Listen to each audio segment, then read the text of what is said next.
নমস্কার বন্ধুরা, প্রবাসী বাঙালি চ্যানেলে সকলকে স্বাগত। আজকে আমি যে রেসিপিটি শেয়ার করব আপনাদের সাথে, সেটা অনেক পুরনো দিনের একটি রেসিপি।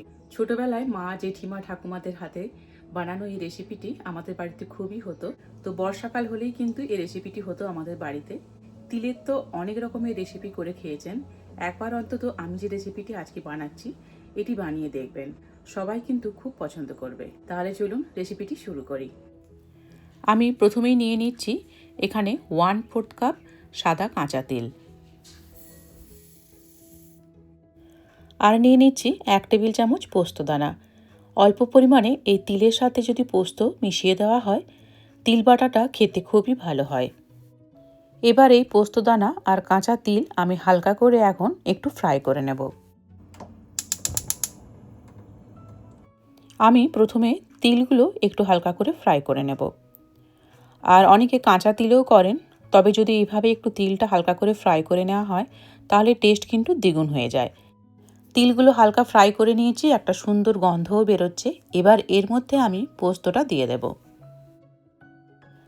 এবার পোস্ত আর তিল একসাথে আমি ফ্রাই করে নেব ওই 1 থেকে 2 মিনিটের মতো। পোস্ত আর তিল হালকা ভাজা হয়ে গেছে, গ্যাস বন্ধ করে এগুলোকে আমি এখন ঠান্ডা করে মিক্সিতে দিয়ে দেব। আমি আবারও বলে দিচ্ছি, তিল আর পোস্ত ঠান্ডা করে তারপর মিক্সিতে দেবেন। এবার এর মধ্যে দিয়ে দিচ্ছি 1 চা চামচ কালো সর্ষে, আর দিয়ে দেব 2টো কাঁচা লঙ্কা। আপনারা যেরকম ঝাল খান সেরকম বুঝে দেবেন। এবার দিয়ে দিচ্ছি স্বাদমতো লবণ। এবার এর মধ্যে দিয়ে দিচ্ছি রুম টেম্পারেচারে থাকা 1 কাপ জল। এবার এর আমি একটা পেস্ট বানিয়ে নেব। পোস্ত, তিল আর সর্ষের পেস্ট বানানো হয়ে গেছে। এবার এর মধ্যে আমি দিয়ে দেব 1 টেবিল চামচ নারকেল কোড়া। এবার এটাও আমি একবার গ্রাইন্ড করে নেব। তিল, পোস্ত, সর্ষের এইরকম একটা থকথকে পেস্ট বানিয়ে নিয়েছি।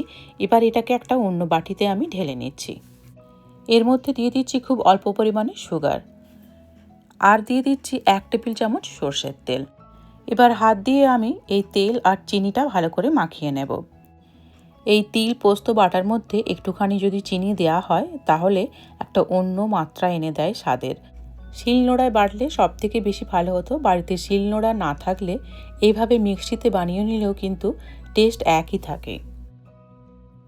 তিল পোস্ত বাটা অন্য একটি প্লেটে আমি তুলে নিয়েছি। এবার ওপর থেকে কয়েক ফোঁটা আরও সর্ষের তেল আমি ছড়িয়ে দিলাম, আর দিয়ে দিচ্ছি 2টো কাঁচা লঙ্কা। বর্ষাকালে মুখে স্বাদ ফেরাতে মা ঠাকুমাদের বানানো এই হারিয়ে যাওয়া রেসিপি একবার হলেও অন্তত বাড়িতে বানান, আর দেখবেন গরম ভাতের সাথে বাড়ির সকলেরই খুব পছন্দ হবে। আজকের ভিডিও আপনাদের কেমন লাগলো কমেন্টে অবশ্যই জানাবেন, আর ভালো লাগলে ভিডিওটি লাইক করবেন, শেয়ার করবেন। দেখা হচ্ছে পরের ভিডিও নিয়ে।